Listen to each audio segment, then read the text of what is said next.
The following is an ESG video brief.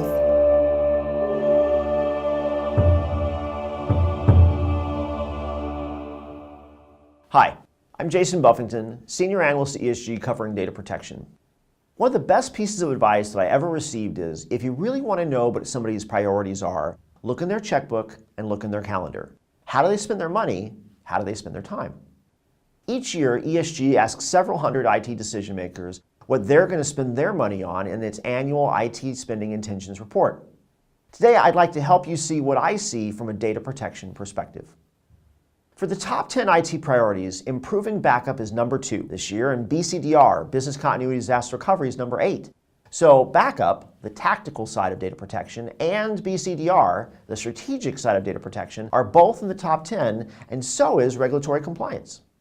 Regulatory compliance is more than just data protection, but those regs will surely affect your data retention or preservation plans. But take a look at some of the others: data growth, server virtualization, clouds, public and private. In each of those cases, folks are modernizing some aspect of their production capabilities, and I guarantee that's going to force them to modernize their protection capabilities as well. Let me say that again. When you modernize production, you must modernize protection as well. Whether your future plans include Windows Server 2012, more VMs, or moving to software as a service, whatever you do, you will almost definitely need a better data protection solution. This topic has been so hot, I recently published a free analyst brief on it. So search the web for Buffington and Modernize Protection. But let's step back for a minute. What's really driving IT is the business. When ESG looked at the business drivers for IT change, regulatory compliance shows up again in the number 5 slot, and reducing costs comes in at number 2. If we double click on how folks are planning on reducing costs, we see an interesting trend. Number 1, renegotiate contracts. You want to do what you've already been doing, but you want to pay less. Number 2, increased use of cloud, because you can't have a conversation about IT transformation that doesn't include the cloud. And number 3, purchase new technologies with a better ROI.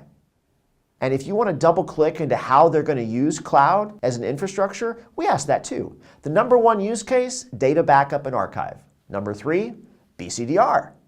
Are you starting to see a trend yet? Now, of course, infrastructure as a service isn't the only way that folks are embracing cloud.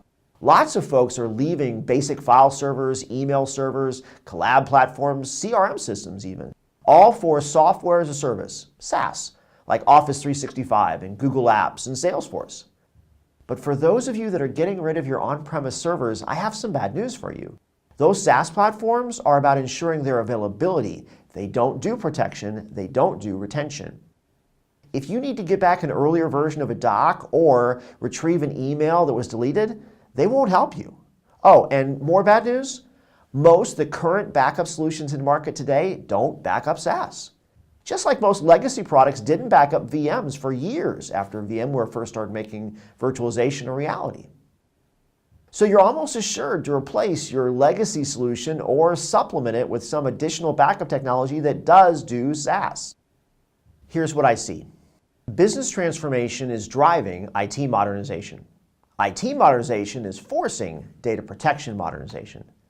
Those initiatives are driven by trying to reduce costs and increasing agility due to ever-heightening SLAs. For many, the cloud will almost assuredly be part of your data protection strategy moving forward.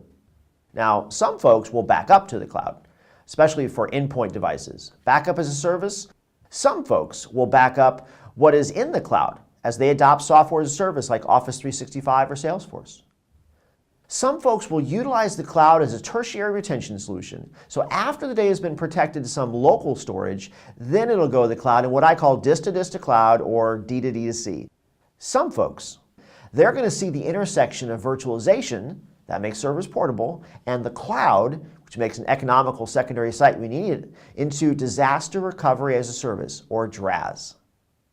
So yeah, customers will be modernizing their protection because they are modernizing their production. And if they're doing it for reducing costs or increasing agility or ensuring that the new platforms are adequately protected. Cloud's part of the solution, but so is a modern set of on-premise capabilities that improve that agility. I hope this has given you some new ideas to consider. I'm Jason Buffington for ESG. Thanks for watching.